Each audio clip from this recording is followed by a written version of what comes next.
7%। अस्सलाम वालेकुम, this is Mohammad Saad bin Salahuddin, your physics teacher. आज हम चैप्टर नंबर 9 के पास्ट पेपर्स के MCQs डिस्कस कर रहे हैं और सवाल स्टार्ट करते हैं बच्चों। पहला सवाल है, लाइट वेव रिक्वायर्स एयर और another gas to travel through, requires an electric field to travel through, required a magnetic field to travel through, can travel through a perfect vacuum. तो लाइट वेव जो होती है वो vacuum से भी travel कर जाती है, तो option D is right. Who proposed electromagnetic wave theory, electromagnetic wave theory को मैक्सवेल ने प्रपोज किया था बच्चों, ठीक है। नेक्स्ट है 2012 का सवाल है बच्चों, इसमें कहा गया है according to Maxwell theory light travels in the form of transverse wave, longitudinal wave, mechanical wave, electromagnetic wave. Maxwell ने कहा था लाइट क्या है बच्चों, इलेक्ट्रोमैग्नेटिक वेव है। उसके बाद कहा जा रहा है जो मैक्सवेल है, मैक्सवेल की बेस की जो थ्योरी वो बेस करती है हाइपोथेसिस के ऊपर कि electric field give rise to an electric current stream of electrons, magnetic field longitudinal wave तो give rise to a magnetic field. Electric field change होती है तो मैग्नेटिक फील्ड भी चेंज हो जाती है, और मैग्नेटिक फील्ड चेंज होती है इलेक्ट्रिक फील्ड भी चेंज हो जाती है, ठीक है। उसके 2011 का सवाल है बच्चों, electromagnetic wave consist of oscillatory electric and magnetic field, और बहुत दोनों जो होते हैं आपस में क्या होते हैं, परपेंडिकुलर होते हैं। इलेक्ट्रिक फील्ड और मैग्नेटिक फील्ड क्या होते हैं बच्चों, परपेंडिकुलर होते हैं। 2003 का सवाल है, light possess transverse nature, electromagnetic nature, dual nature, या ऑल ऑफ दीज। तो डुअल नेचर पार्टिकल नेचर भी होता है, और लाइट का नेचर पार्टिकल भी होता है बच्चों, और वेव भी होता है, ठीक है। पार्टिकल नेचर कब होता है, जब लाइट जो है वो कहीं से एब्जॉर्ब हो या लाइट कहीं पर से एमिट हो, ठीक है। तो लाइट बिहेव करती है एज अ पार्टिकल नेचर, और जब लाइट ट्रैवल होती है तो लाइट बिहेव करती है एज अ वेव, ठीक है। नेक्स्ट है, which of the following are not electromagnetic wave, इनमें से कौन सा इलेक्ट्रोमैग्नेटिक वेव नहीं है बच्चों। तो इस सवाल का जवाब है कि which of the following are not electromagnetic wave, तो इलेक्ट्रोमैग्नेटिक वेव कौन सा नहीं है बच्चों, तो X-rays, radio waves, ultraviolet rays, alpha rays. Alpha rays जो है वो इलेक्ट्रोमैग्नेटिक नहीं है, ये न्यूक्लियर रेडिएशन होती है, ठीक है। तो 2001 का सवाल है बच्चों, फोटो इलेक्ट्रिक इफेक्ट प्रूफ करता है कि लाइट कंसिस्ट होता है पार्टिकल नेचर या वेव नेचर, तो फोटो इलेक्ट्रिक इफेक्ट कहता है लाइट क्या है, पार्टिकल नेचर है। उसके अलावा सवाल जो है बच्चों अब आया हुआ है, जो हम क्वेश्चन डिस्कस कर रहे हैं वो है, the wave theory can not explain, wave theory क्या एक्सप्लेन नहीं कर सकती, वेव थ्योरी एक्सप्लेन नहीं कर सकती polarization, photo electric effect, interference या डिस्पर्जन। तो wave theory photo electric effect को प्रूव नहीं कर सकती, क्योंकि ये जो है पार्टिकल नेचर को सेटिस्फाई करता है, ठीक है। नेक्स्ट क्वेश्चन है बच्चों, the characteristic property of light which does not change in the frequency of light is, वो प्रॉपर्टी जिसकी वजह से फ्रीक्वेंसी चेंज नहीं होती वो क्या है, which does not change with the frequency of light, जो फ्रीक्वेंसी ऑफ लाइट के साथ चेंज नहीं होती वो होती है लाइट की वेवलेंथ, ठीक है। लाइट की वेवलेंथ फिक्स होती है, हर कलर की लाइट की वेवलेंथ क्या होती है बच्चों, फिक्स होती है, ठीक है। नेक्स्ट है, a monochromatic beam of light is entering from one medium into another, the property which remains unchanged, जो चेंज नहीं हो रही है वो क्या चीज़ है, वो है बच्चों एम्पलीट्यूड, वेलोसिटी, फ्रीक्वेंसी, वेवलेंथ। तो क्या चीज़ चेंज नहीं हो रही, वेवलेंथ चेंज नहीं हो रही, लाइट की वेवलेंथ सेम रहेगी, मीडियम में जा रही होगी, तो उसकी जो वेवलेंथ है वो चेंज नहीं होगी, कलर जो होगा लाइट का वो चेंज नहीं होगा, ठीक है। तो 11th MCQ हमने सॉल्व कर ली। अब हम नेक्स्ट मूव करते हैं, नेक्स्ट क्वेश्चन सॉल्व करते हैं बच्चों, और वो है 12th, और 12th MCQ हमारा है, आपके सामने क्वेश्चन मौजूद हैं बच्चों।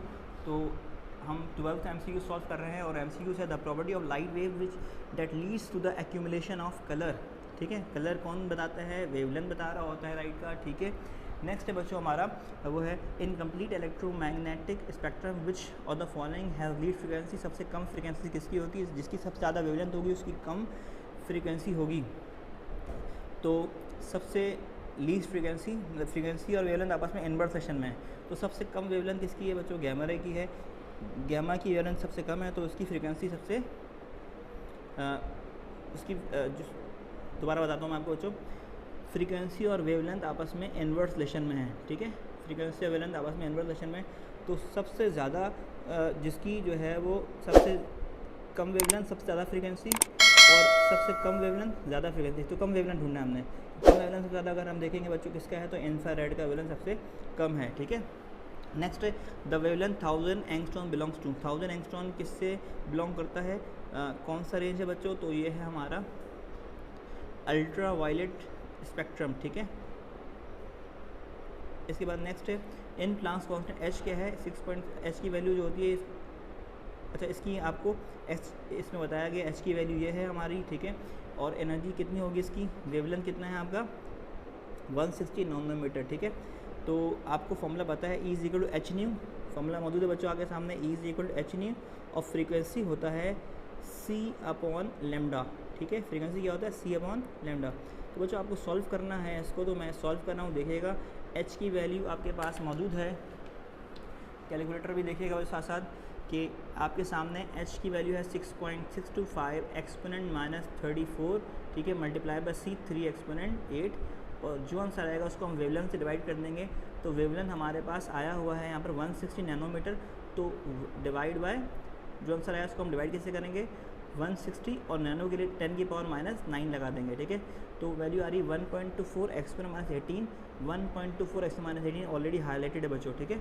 तो हम नेक्स्ट क्वेश्चन स्टार्ट कर रहे हैं, 2013 में आया है। इसमें कहा गया मोनोक्रोमेटिक येलो लाइट जो होती है वो अनेबल होती है, क्या शो नहीं करती, रिफ्लेक्शन, डिस्पर्जन, इंटरेक्शन। तो बच्चों सबसे पहले याद रखिएगा, अगर एक कलर की लाइट है जो डिस्पर्स नहीं हो पा रही है तो वो है येलो लाइट, ठीक है। येलो लाइट जो है वो डिस्पर्स नहीं हो सकती है, ठीक है। हाइजेंस प्रिंसिपल इज़ यूज, जैसे एग्जांपल वाइट लाइट जो होती है वो 7 कलर्स में टूट सकती है, ठीक है।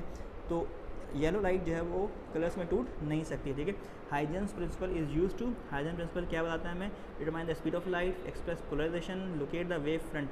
तो locate the wave front, from नहीं है फ्रंट है ये, ठीक है।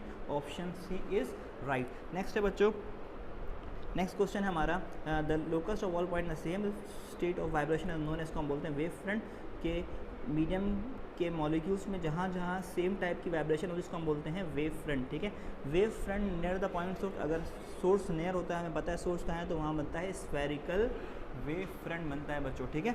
तो इसके बाद हम नेक्स्ट क्वेश्चन पे मूव कर रहे हैं बच्चों। सवाल जो है वो 2013 में भी आया हुआ है, 11 में भी आया है, 6 में भी आया है और साथ में 3 में भी आया है। लाइट ईयर किसकी यूनिट है, लाइट ईयर डिस्टेंस की यूनिट है। Which is invalid for photon, photon के लिए क्या चीज़ वैलिड नहीं है, तो फोटोन का मास नहीं होता, ठीक है, फोटोन का मास नहीं होता।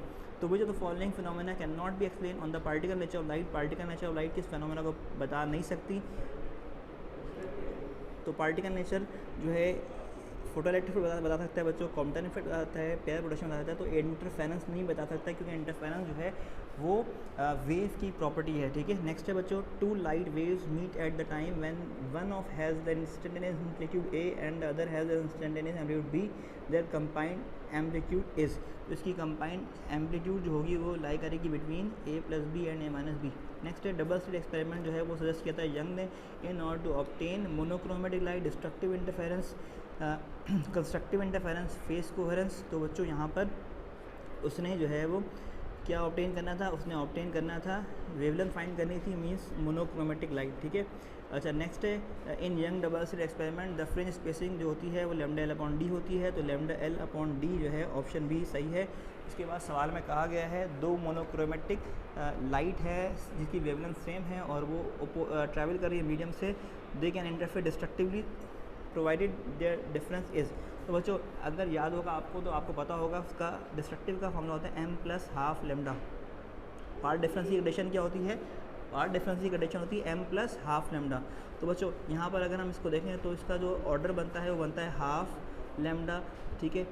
पहला जो डिस्ट्रक्टिव बनता है वो हाफ लेमडा पे बनता है, दूसरा अगर मैं 2 पुट कर दूँ यहाँ पर बच्चों 1 पुट करूँगा तो बनेगा 1 प्लस हाफ 3/2 लेमडा, अगर मैं 3 पुट कर 3 प्लस हाफ, ठीक है, 2 प्लस हाफ क्या हो जाएगा 5/2 लेमडा हो जाएगा। m की वैल्यू 3 रखूँगा तो क्या हो जाएगा बच्चों 3 प्लस हाफ 7/2 लेमडा। तो 5/2 लेमडा किसके अंदर आ रहा है बच्चों, ऑर्डर में आ रहा है फॉर डिस्ट्रक्टिव, ठीक है।